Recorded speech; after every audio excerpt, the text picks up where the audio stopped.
I recognize the Democratic Whip. Mr. President, many of us bring life experiences to the Senate chamber, and it shapes our judgment on critical issues. When I was first married, my wife and I were blessed with a beautiful little baby girl. I was going to law school here in Washington, D.C., and it turns out our little girl had a serious medical problem. The difficulty I faced was the fact that I had no health insurance. I was a law student. And I ended up going to Children's Hospital here in Washington, D.C. with my wife and our little baby girl, and sitting in the charity ward that basically was there for people who couldn't pay their medical bills and had no health insurance. We waited for the door to open and for our family name to be called out to meet for the first time the doctor who was going to treat my little girl. I never felt more helpless in my life as a father to have that baby with that medical problem and to have no health insurance. I'm sure that colored my judgment the rest of my life in my service of over 40 years in Congress. I have always voted to give families a better chance of having health insurance. Having lived without it, I value it so much.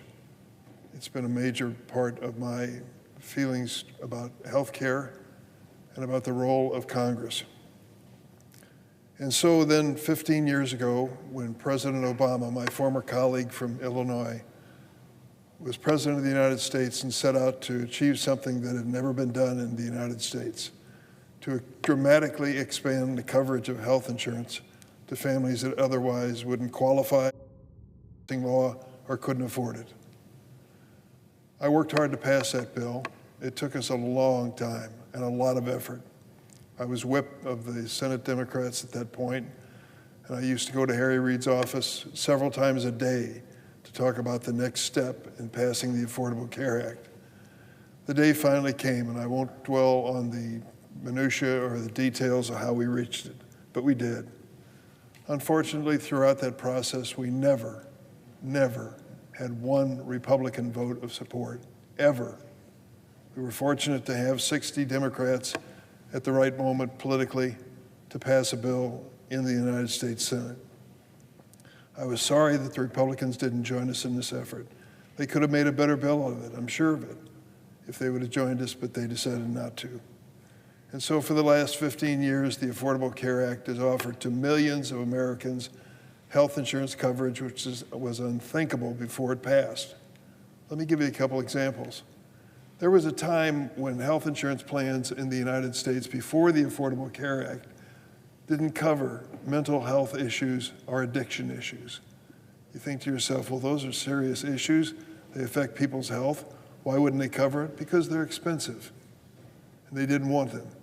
But two senators came out on the floor here, one a Democrat, Paul Wellstone of Minnesota, and the other a Republican, Pete Domenici of New Mexico, and pushed to include as a requirement in all health insurance plans that it cover mental illness.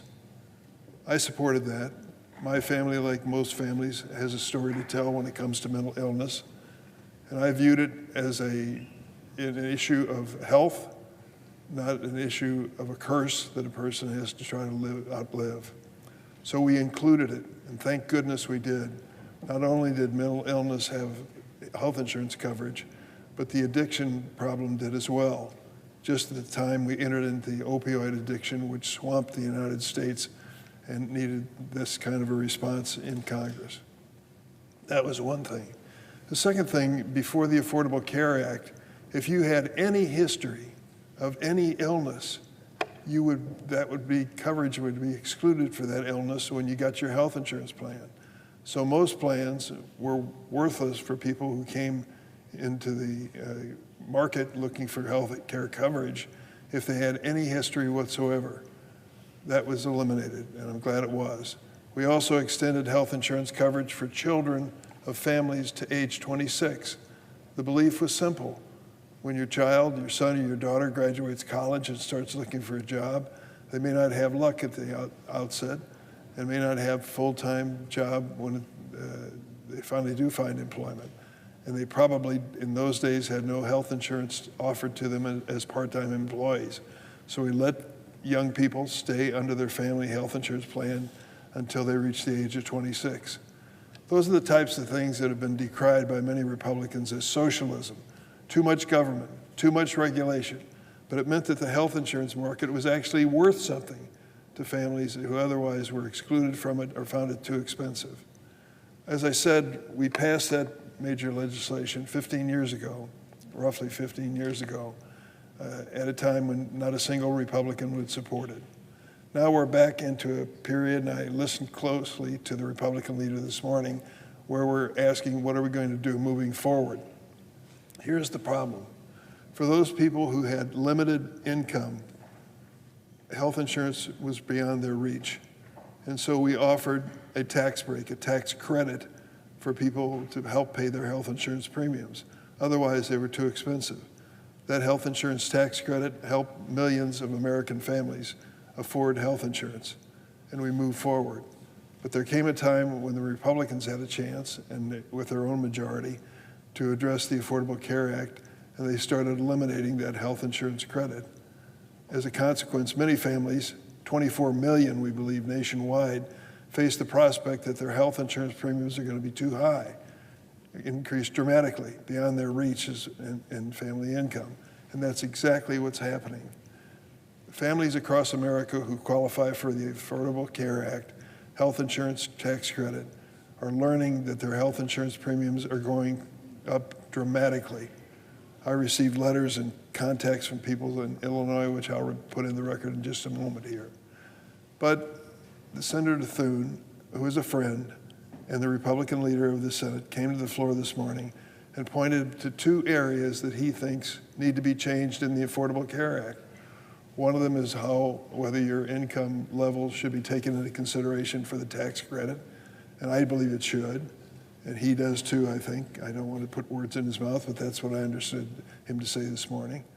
And secondly, that there are zero premium policies that are being taken advantage of by some unethical people. I think those are two legitimate areas of debate. I want to offer, as a Democratic senator, my good offices and personal effort to try to fix those two problems if it means we can come together and restore tax credits for families that otherwise cannot afford their health insurance premiums. We're going to have a chance to do it, and it was Senator Thune who created that chance. He said the Democrats could offer a basic bill to improve the system, which I'm sure we will, and I hope that the Republicans may offer amendments to it or may have their own approach that we can debate leading into it. The problem is we have precious little time. It's supposed to be done before December the 12th, and that's only a few days away. And some of these changes are significant. We ought to take a little time to make sure we get them right. So I'm just saying as an offer, and I hope that the American people follow this closely, this Democrat, and I'm sure others as well on my side of the aisle, will sit down with Senator Thune to try to address the problems that he has raised this morning. There are legitimate concerns. We may see them a little differently, but let's discuss it. Let's do something we hardly ever do in the United States Senate anymore. Let's legislate. Let's do it on a bipartisan basis. They don't have 60 votes on their side of the aisle, nor do we. But if we come together, we can muster 60 votes for a good change and say to millions of Americans with health insurance premiums they can't afford, there's a way out of this. Let us extend the Affordable Care Act tax credits with some changes as suggested, but do it for a period of time that is reasonable and gives people peace of mind. If we're concerned about the cost of living and family budgets, for goodness sakes, it starts with health care. Health insurance premiums can be so high that people have no choice. Mr. President, I'd like to address another issue on a different topic. For more than 3 months, Chicago has endured President Trump's Operation Midway Blitz. It is a cruel campaign. It has swept up innocent citizens, legal American residents, and immigrants who pose absolutely no threat to public safety. Remember why the president wanted to send troops and more resources in the Department of Homeland Security into the city of Chicago? Because he was going after the worst of the worst. He was going after terrorists, murderers, rapists, the criminally insane who somehow got into this country, and he was going to make it safer by going after them. What has actually happened? The Trump administration justified their actions by saying that they were going after the worst of the worst, but what happened was just the opposite. Federal agents under President Trump have used excessive force in Chicago while patrolling our streets, including deploying pepper balls and tear gas into crowds, using zip ties to detain women and children, and physically tackling peaceful protesters to the ground. If you think I'm making this up, virtually everything I've just said is verified by video.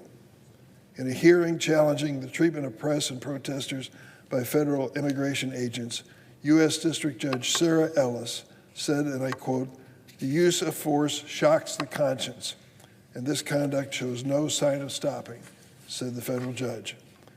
In contrast to this judge's observation, Border Patrol Chief Greg Bovino boasted in his deposition, almost mockingly, that, quote, "all uses of force have been more than exemplary."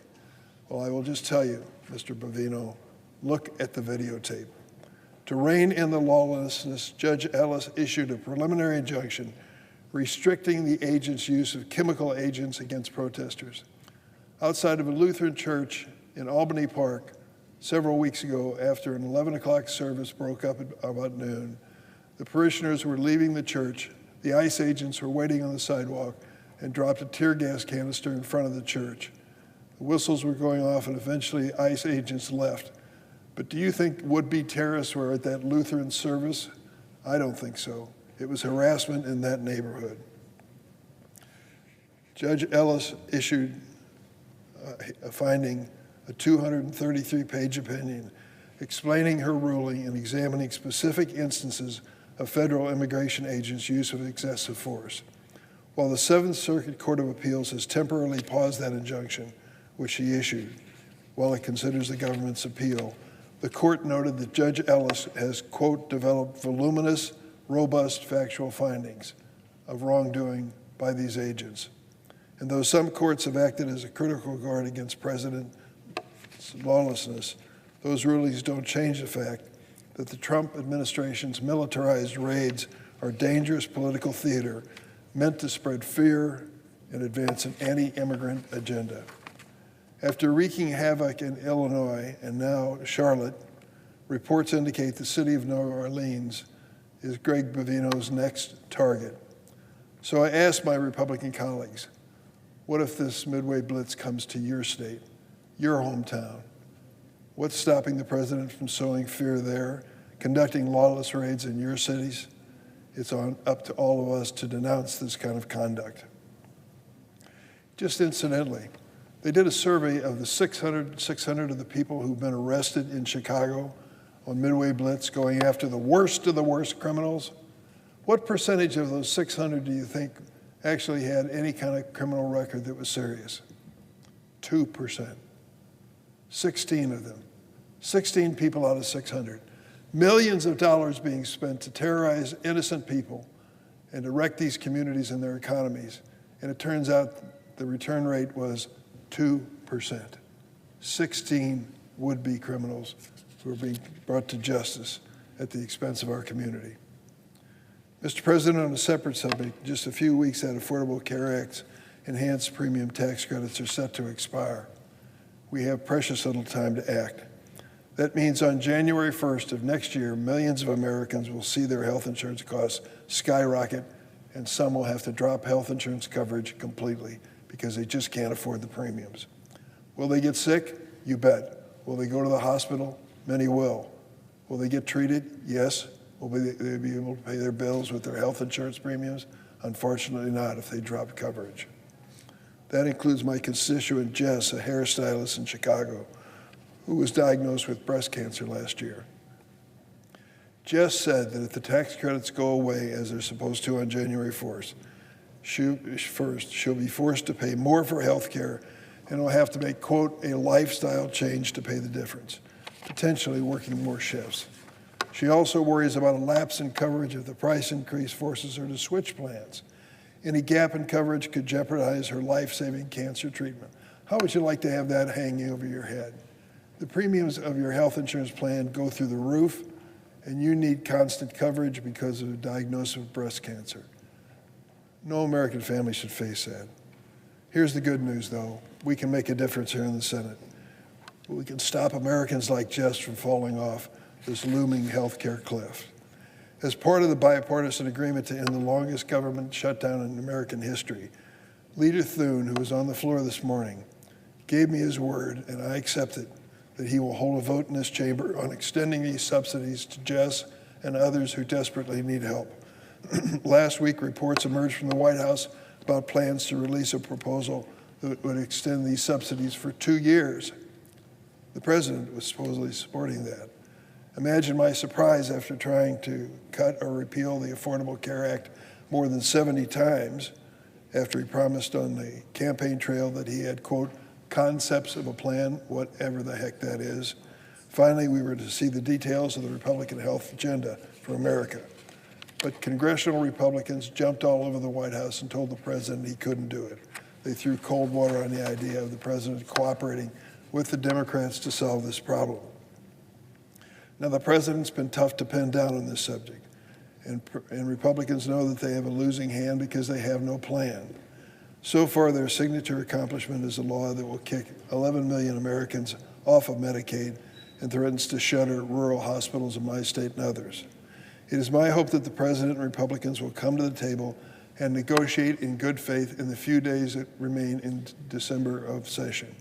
Let's do this together. Let's fix the tax credit that is available to families who struggle to pay health insurance premiums. If they don't, we'll put our proposal on the floor, and the American Party will see where each party stands when it comes to helping deserving American families who need a helping hand. If our offer on the Democratic side is rejected, the American public will know with every paycheck, with every prescription, with every hospital bill, which party stood on their side and which party didn't. This time to make a good faith effort on a bipartisan basis is now. Just 13 days from now is the deadline to enroll or change plans before the first of the year. Before and during the shutdown, my Republican colleagues argued that there was plenty of time to craft a fix before the subsidies expired. Well, the clock is ticking, and we need to act on a bipartisan basis. When I voted to end the government shutdown, it was controversial, but I said I would not wage a political strategy at the expense of my neighbor's paycheck or food for his family. I meant it. But I, too, cannot sit idly by while 20 million Americans go without gas or groceries in order to pay their health insurance premiums. This is a question of fundamentals. Will you be able to afford the health care you and your family need? Let's get this done on behalf of every American in red and blue communities alike. I yield the floor.